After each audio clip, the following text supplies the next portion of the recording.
Hi viewers, welcome to my channel Sudha Biology. If you are watching for the first time, please subscribe and press the bell icon.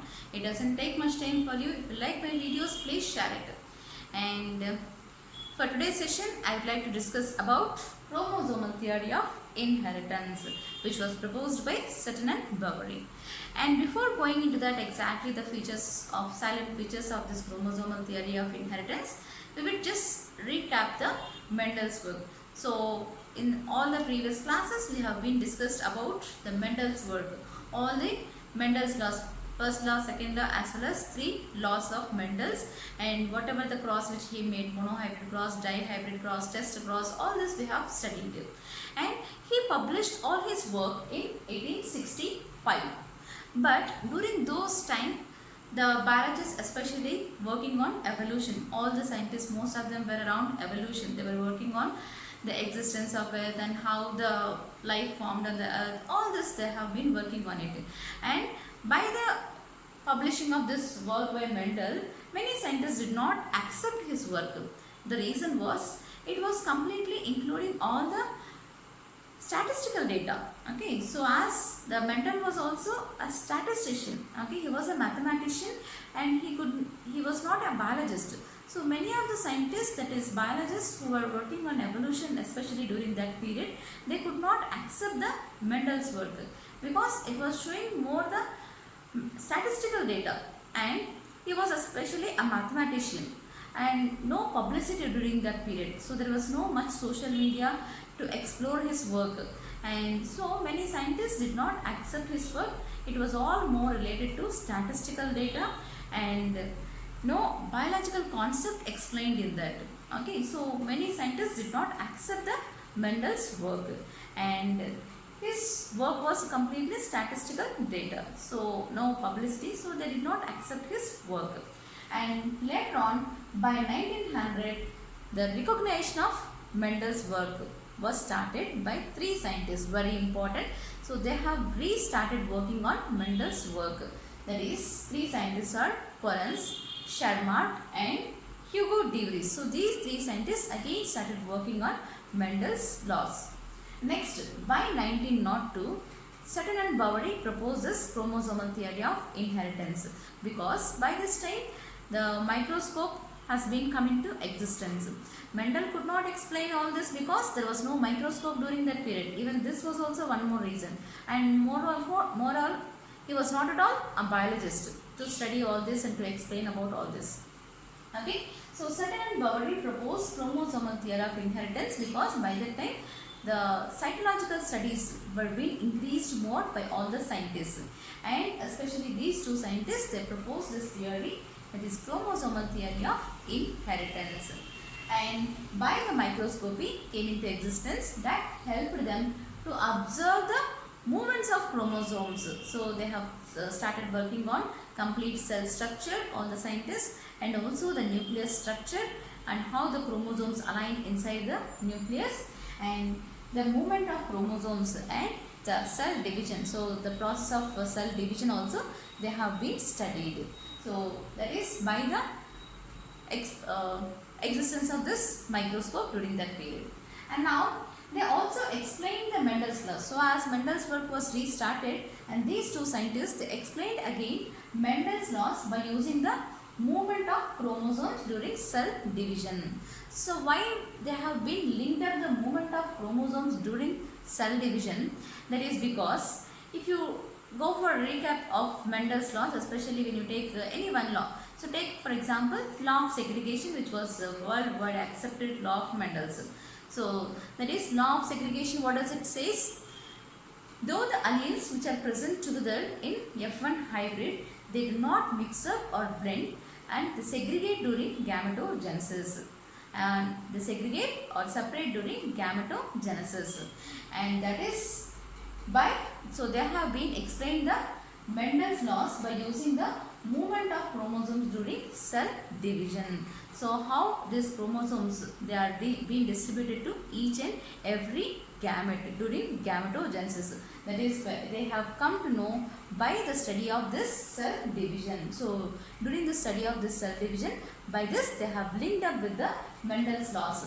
they explained the Mendel's laws by using the movement of chromosomes, and there is distribution to each and every gamete during gametogenesis, what Mendel said.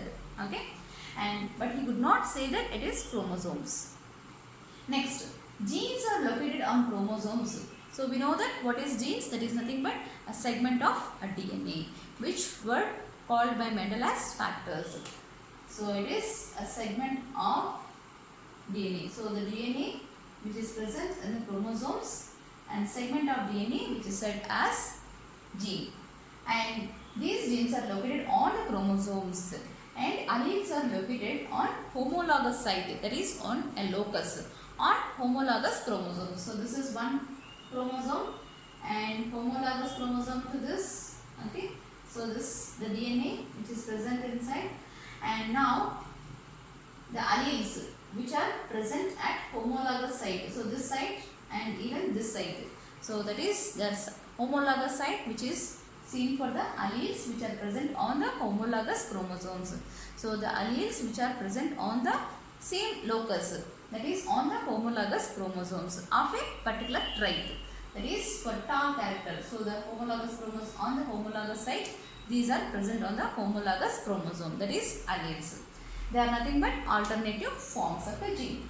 Next, they explain the synapses. So that is nothing but pairing of homologous chromosomes, that is synapses, they have been explained. And also disjunction, that is the separation of this homologous chromosomes also they have been explained. So as they have been worked on the cell division process also, they have been explained the concept of synapses as well as disjunction, and that lead to the separation of factors which were said by Mendel as factors and during the meiosis. So all this concept he could not explain by Mendel. So Mendel could not explain this concept. So they have been explained the Mendel's laws by explaining through cell division process, how the chromosomes are being located and how this movement of chromosomes have been taken place. And now let's see with the diagrammatic view how this explained. So how the chromosomes which are present in the G1 phase, next S as well as G2 phase. So we know that the chromosomes which will be present in thin thread-like structures in G1 phase, that is the phase of interphase, and next coming to S phase, the DNA gets duplicated. Synthesis of DNA takes place, next leading to there is no doubling of chromosomal number during the S phase. Next coming to G2 phase, it will be a continuation of that. The chromatids which are duplicated here, they are present in this G2 phase, that is continuation of S phase. Next, when we go for anaphase 1. So before going into anaphase, we know that the chromosomes will be, the bivalent chromosomes will be arranged in an equatorial plate, and that will be moving towards the poles in anaphase 1. Next, in anaphase 1, the homologous chromosomes, they get separated, but there is no splitting of centromere seen in the anaphase 1. Only the homologous chromosomes get separated. They move towards the poles, but sister chromatids are not separated. So that is being explained through this diagrammatic view. And next, whereas when we compare with anaphase 2, in anaphase 2, the splitting of centromere takes place and the sister chromatids also get separated. So you can see the sister chromatids get separated in anaphase 2, and the centromere also duplicates in anaphase 2. Okay, and coming to next phase, you can see all the distribution of chromosomes. So each chromosome distributed into, so each one distributed into each gamete, that is each germ cell. You can see this here and this here. So each chromosome will be distributed, one of this will be distributed. So next this one and next this one as well as this one distributed to each and every. So one only will be distributed to each and every gamete cell. Only one of the chromosome and one of the allele only will be distributed to each and every gamete cell. So that is what it is representing in this diagram. So now let us see the comparison what they have been done. So the Mendel's factors as well as the present genes and chromosomes, and genes as well as chromosomes, they were parallel to each other. They behave parallel to each other. They compared again with the Mendel's factors. So now let us see the differences.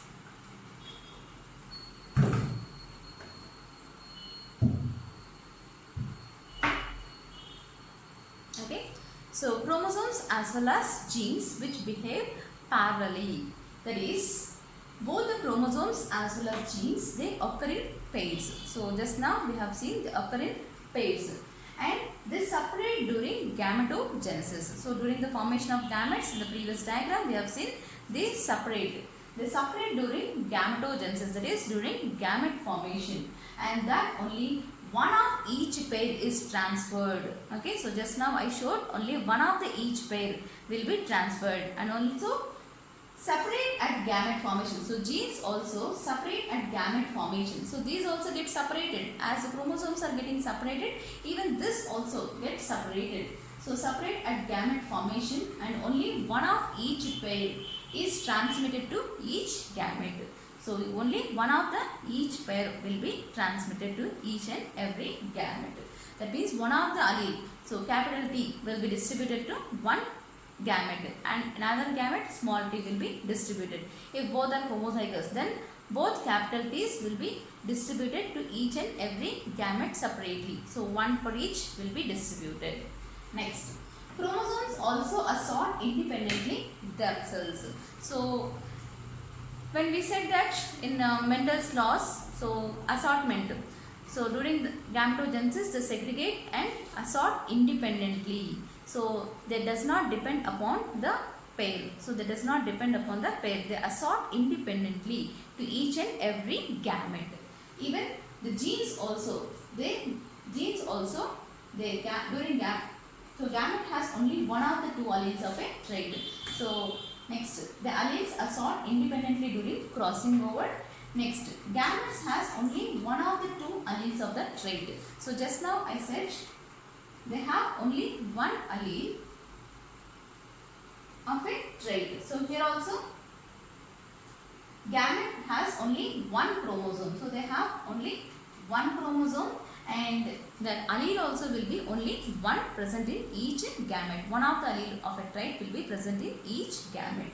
So gamete has only one chromosome. Here the gamete has only one of the two alleles. So one of the two alleles can be coming into one gamete and the other gamete will have the other part of the allele. So this allele, another allele will be present in another gamete. And next, fertilization. So by the fertilization process, it will restore the paired condition of chromosomes. So both the chromosomes come together. That is, by the fertilization process, they restore the paired condition of chromosomes. Similarly, we can see even in the genes. So fertilization restores the paired condition of genes. So by the process of fertilization, very important, the genes which are separated here by the gamete formation, they get again united. That is, they get restored to the previous condition. That is, fertilization restores the paired condition of genes. So this is about the comparison which can be seen in between chromosomes as well as genes.